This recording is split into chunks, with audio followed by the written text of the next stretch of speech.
Shalom Bapak Ibu yang diberkati oleh Tuhan kita Yesus Kristus. Hari ini orang akan bahas firman Tuhan dari Yehezkiel pasal 13 ayat 1 sampai yang keempat. Kemudian datanglah firman Tuhan kepadaku, hai anak manusia, bernubuatlah melawan nabi-nabi Israel. Bernubuatlah dan katakanlah kepada mereka yang bernubuat sesuka hatinya saja. Dengarlah firman Tuhan.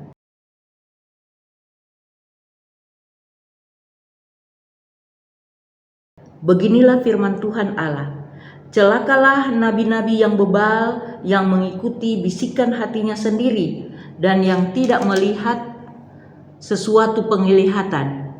Seperti anjing hutan di tengah-tengah reruntuhan, begitulah nabi-nabimu, hai Israel.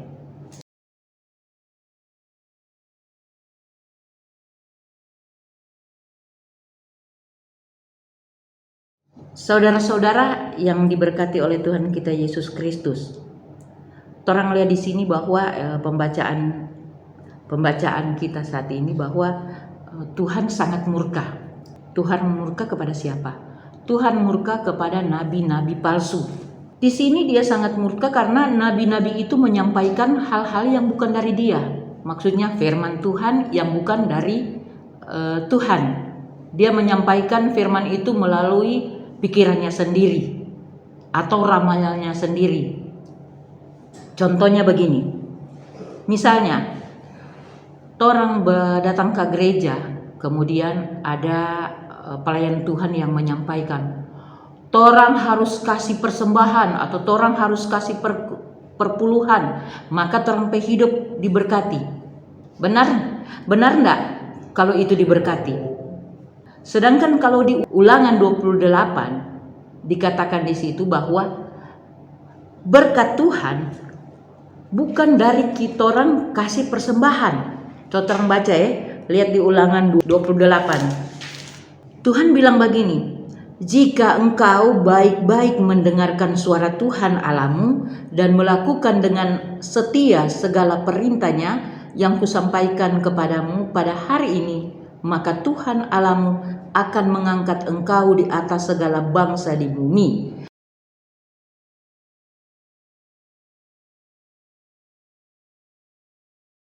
Segala berkat ini akan datang kepadamu dan menjadi bagianmu jika engkau mendengarkan suara Tuhan Allahmu. Diberkatilah engkau di kota dan diberkatilah engkau di ladang.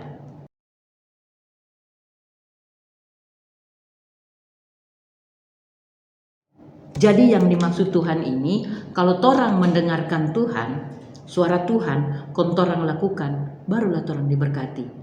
Nah, kalau ada orang yang bilang begitu, orang sudah dapat tahu bahwa itu adalah nabi palsu. Siapa nabi palsu itu? Nabi palsu itu datang dari orang peda dalam. Daripada orang ingin tahu siapa yang nabi palsu, cuma orang mau dapat tahu kalau dia mau menyampaikan firman Tuhan. Kalau dia bilang firman Tuhan tidak dengan sesuai dengan apa yang Tuhan mau, berarti dia itu nabi palsu. Nah, Tuhan bilang kan, ngoni so sampaikan firman Tuhan, terus DP di akhir bilang demikianlah firman Tuhan. Sedangkan bukan kita yang bilang. Tuhan bilang begitu. Sedangkan bukan kita yang bilang itu firman itu. Tuhan murka dan orang tahu itu Tuhan sangat marah karena bukan Tuhan yang bilang. Nah, sekarang bagaimana supaya orang tahu itu adalah firman Tuhan? Orang minta suara Tuhan. Orang tanya Pak Tuhan, Tuhan boleh enggak kita membawa firman Tuhan ini? Kalau Tuhan bilang iyo, orang bawa nih firman. Berarti Tuhan setuju. Berarti ini adalah memang firman dari dia. No, apalagi kalau orang khotbah tentang minggu depan akan terjadi sesuatu, misalnya ramalan-ramalan itu Tuhan udah bilang di sini, di firman Tuhan di sini, di Yehezkiel. Kalau orang bilang itu tentang ramalan-ramalan itu bukan dari Tuhan. Bukan. Orang pergunakan dengan orang pikiran sendiri, orang kepandaian sendiri, orang perkataan sendiri, nyana ada Roh Kudus di dalam. Maka itu Tuhan sangat marah. Karena orang tahu saat-saat ini, akhir-akhir ini, banyak sekali nabi-nabi yang bermunculan. Torang lihat di mana di media-media sosial, banyak sekali itu pengajaran-pengajaran yang nyandak masuk di akal. Jadi torang mesti pintar-pintar, torang sebagai umat Tuhan. Torang lihat mana itu betul, mana yang nyandak betul. Makanya torang mesti diajarkan untuk mendengar suara Tuhan. Torang tanya Pak Tuhan, Tuhan, ini yang dia sampaikan betul atau nyandak? Kalau nyandak betul jangan torang ikut. Karena itu nabi palsu yang berkata. Torang lihat di kitab 1 Yohanes 2. 1 Yohanes 2 ayatnya yang ke-18. Anak-anakku, waktu ini adalah waktu yang terakhir, dan seperti yang telah kamu dengar, sekarang antikristus akan datang. Sekarang telah bangkit banyak antikristus. Itulah tandanya bahwa waktu ini benar-benar adalah waktu yang terakhir.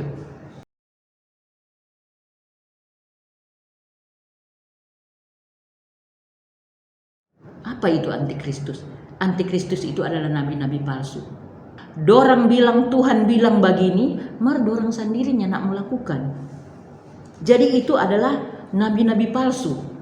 Karena sejujurnya kalau torang mau ikut Tuhan pe mau, torang mau ikut Tuhan pe kehendak, apa yang torang harus sampaikan itu, torang minta pada Tuhan bahwa Tuhan yang berbicara, bukan torang yang berbicara, bukan torang pe pikiran, tetapi Tuhan pe pikiran. Kalau nabi-nabi palsu, nyana mungkin dia akan ikut Tuhan pe pikiran, Tuhan pe mau. Dia ikut DP kemauan sendiri atau DP pikiran sendiri. Makanya itu hal-hal yang dia sampaikan banyak yang sesat. Banyak yang bukan berjalan lurus tapi berbelok-belok. Karena nabi palsu itu mengajarkan hal-hal yang di luar kehendak Tuhan. Makanya Tuhan bilang dia sangat murka.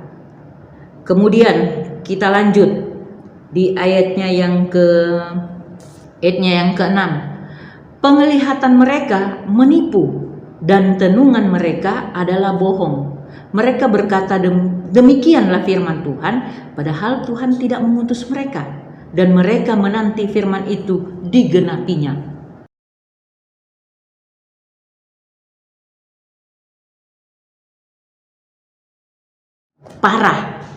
Parah sebenarnya ini yang dimaksud dengan nabi-nabi palsu ini.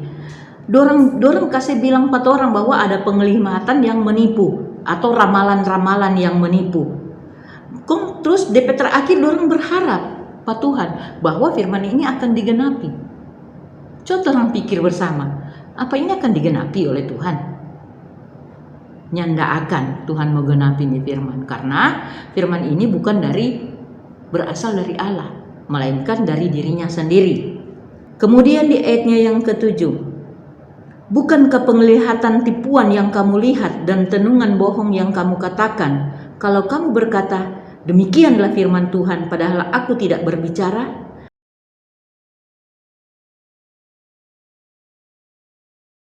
Sebab itu, beginilah firman Tuhan Allah.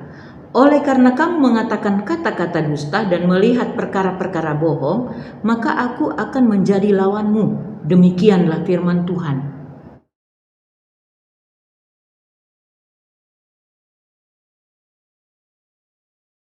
Kalau dengar dari firman Tuhan ini, takut enggak orang dengar ini? Tuhan akan menjadi orang pelawan. Tuhan sendiri yang akan melawan empat orang kalau orang berkata-kata yang nyandak betul.